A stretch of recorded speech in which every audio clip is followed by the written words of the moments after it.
पाठ 12लाई हामी हेर्नेछौँ। मैले भनेको थिएँ म अर्को हप्ता यहुदा इस्करियोतको बारेमा सिकाउनेछु भनिकन। आज हामी त्यो कुरा हेर्नेछौँ। यो समयमा प्रभु येशूले यहुदा इस्करियोतले उहाँलाई धोका दिने कुराको भविष्यवाणी गर्नुभएको छ। यहाँनिर एकदमै छोटो घटना छ अनि यो घटना मत्ती 26 को 21 देखि 25 सम्म, मर्कुस 14 को 17 देखि 21 पदसम्म अनि लुका 22 को 14 देखि 20 पदसम्म, त्यसै गरिकन 24 देखि 30 पदसम्म हामी पाउँदछौँ। यो तीनवटा सुसमाचारका पुस्तकले यो घटनालाई राखेको, यो घटनालाई कैद गरेको हामी पाउँछौँ। यो घटना चाहिँ निस्तार चाडको भोजको ठिक अगाडिको घटना हो। ठिक निस्तार चाडको भोजको अगाडिको घटना भन्नुको मतलब यो घटनापछि लगत्तै निस्तार चाडको भोज सुरु भएको छ। यो घटना लगत्तै निस्तार चाडको भोज सुरु भइहाल्यो। अनि मैले यहाँनिर लेखेको छु कि यो घटना पछाडि निस्तार चाडको भोज सुरु भयो भनिकन मत्ती 26 को 26 देखि 29 पदमा यो घटना हामी पाउँछौँ। अर्थात् अर्को शब्दमा भन्ने हो भने यी सबै घटेका घटनाहरूले निस्तार चाडको भोजलाई जोड दिएको थियो। अनि यो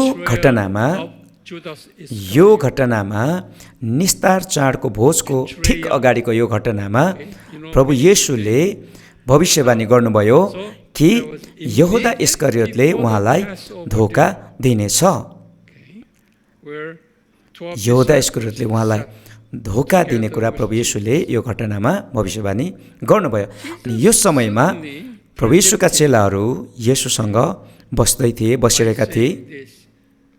अनि प्रभुले यसरी भविष्यवाणी गर्न थाल्नुभयो, तिमीहरूमध्ये एकजनाले मलाई धोका दिनेछ।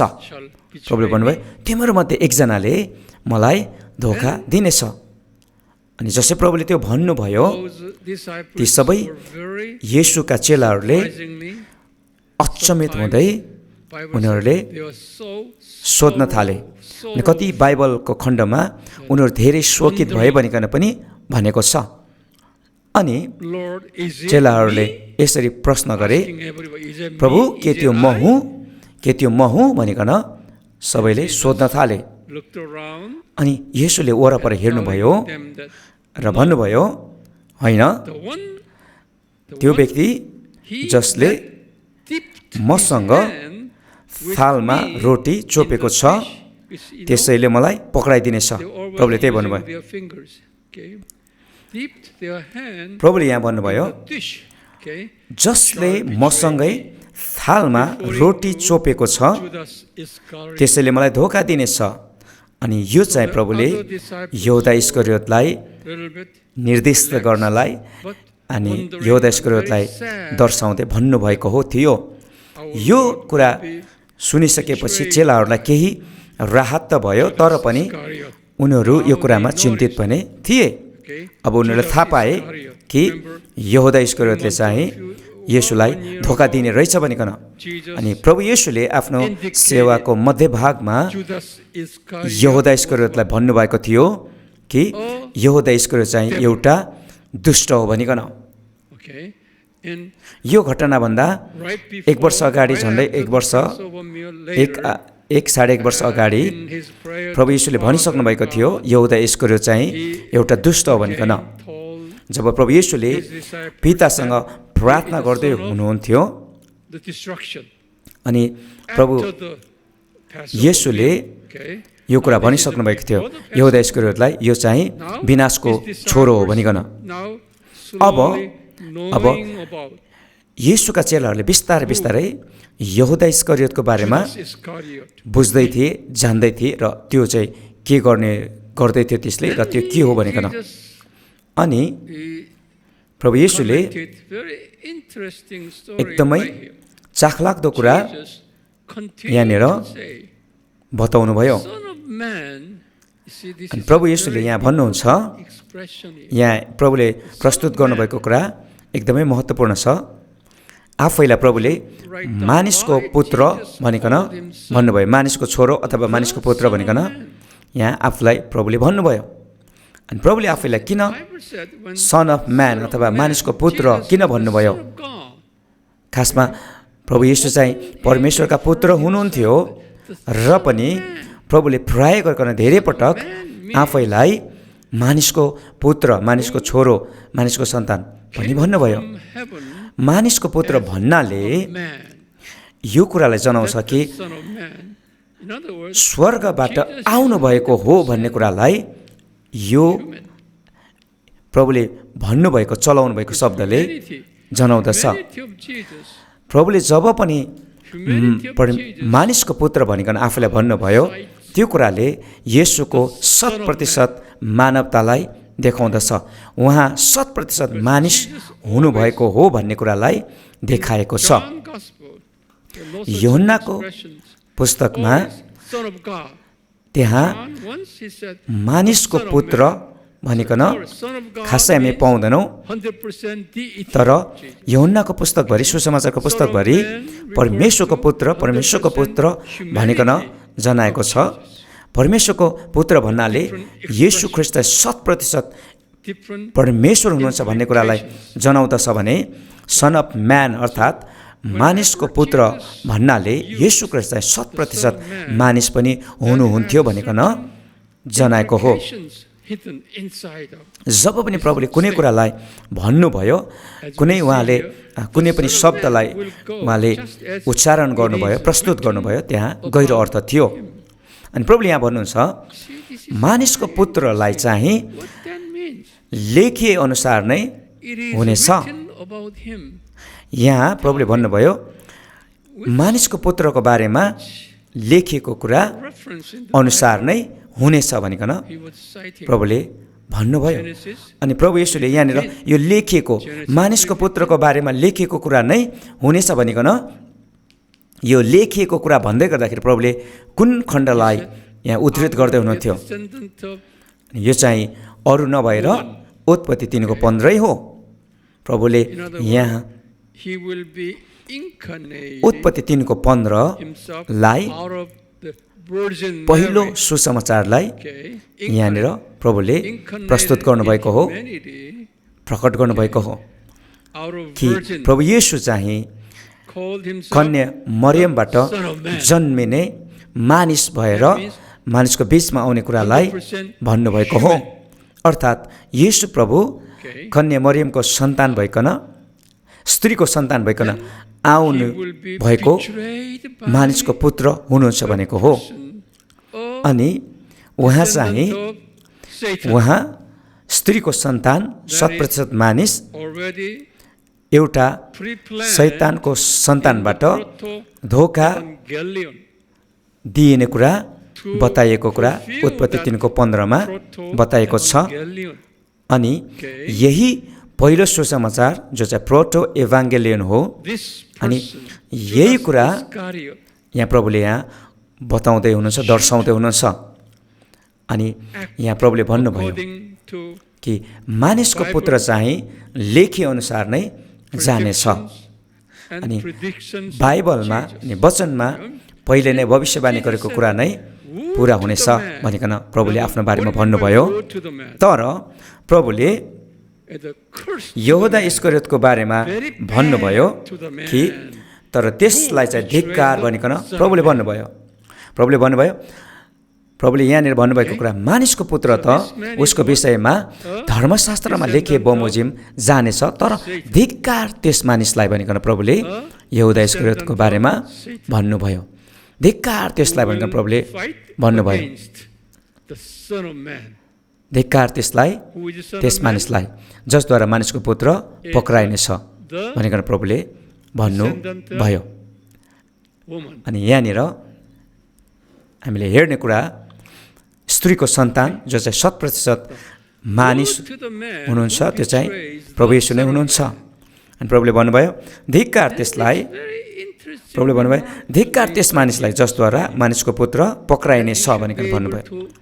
अनि त्यससँगै जोडिएको कुरा प्रभुले यस्तो पनि भन्नुभयो, यहाँ प्रभुले यहाँ अर्को कुरा भन्नुभयो, त्यो मानिस त नजन्मेकै भए त्यसको निम्ति असल हुने थियो।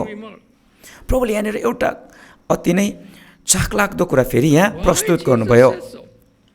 यहाँनिर प्रभुले भन्नुभयो कि त्यो त नजन्मिएको भए नै असल हुने थियो, त्यो मानिस त नजन्मेकै भए त्यसको निम्ति असल हुने थियो भन्ने यो घटनाले लेखन धेरै मानवीय सोचमा विचार गर्नेहरू, मानवीय तौरले वचनलाई बुझ्न खोज्नेहरूले थुप्रै गरिकन व्याख्या गरेको हामी पाउँदछौँ। तर पनि यसको भित्र धेरै गहिरो अर्थ छ। प्रभुले यहाँ भन्नुभयो त्यो त नजन्मिएकै भए असल हुने थियो भनिकन प्रभुले भन्नुभयो। यदि यो नजन्मेको भए त पहिलो सुसमाचार प्रोटो एभान्गेलियन पुरा हुने थिएन। तर प्रभुले यहाँ भन्नुभयो उसको लागि त नजन्मिएको भए असल हुने थियो भनिकन प्रभुले भन्नुभयो। ऊ भन्नाले यहाँ यहुदा इस्करियोतलाई भन्नुभएको हो। किन प्रभुले यसो भन्नुभयो यो कुरा लेख्नुहोस्। अब यहाँनिर यहुदा इस्करियोत चाहिँ खास मानिस थिएन, ऊ चाहिँ एउटा दुष्ट थियो। ऊ मानिस नभइकन ऊ चाहिँ एउटा दुष्ट थियो। ऊ पतन भएको स्वर्गदूत मध्ये एउटा थियो।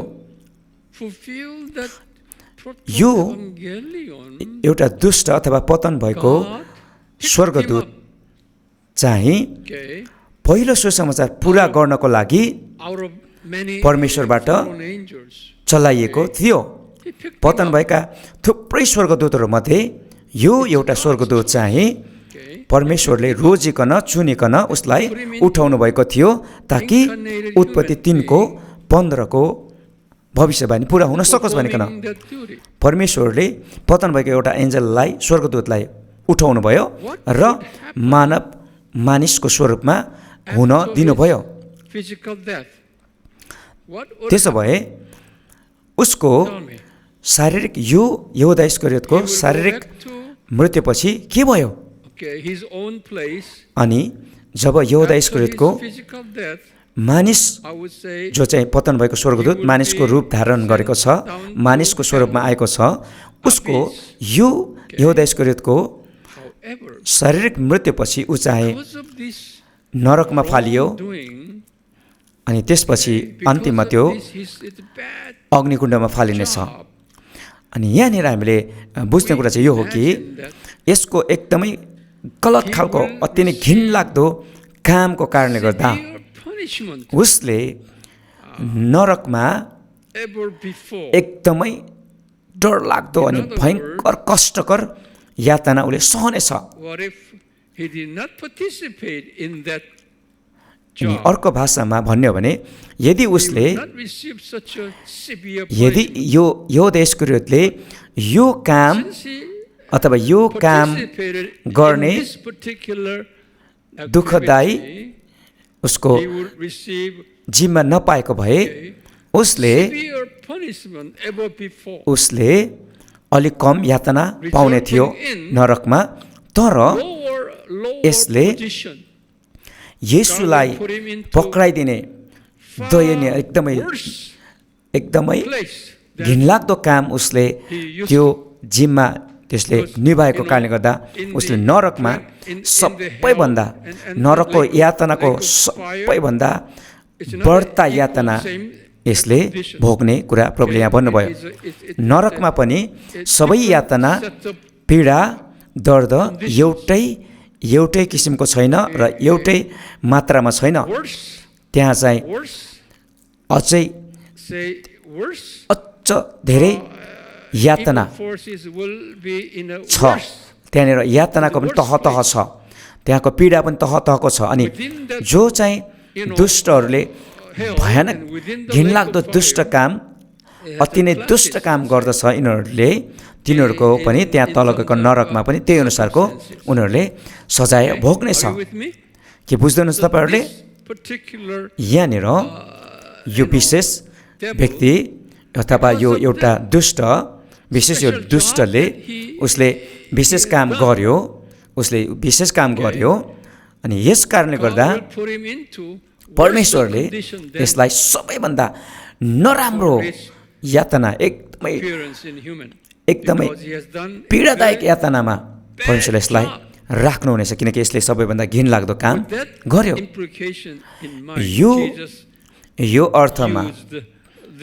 यो अर्थमा प्रभु येशूले यहाँनिर यो कुरा बताउनु भयो कि प्रभुले भन्नुभयो यो अथवा त्यो मानिस त नजन्मिएकै भए त्यसको निम्ति असल हुने थियो बुझ्दै हुनुहुन्छ यहाँनिर यो कुरा प्रभुले किन त्यो यहुदा इस्करियोतलाई नजन्मिएकै भए हुन्थ्यो भनिकन भन्नुभयो भनिकन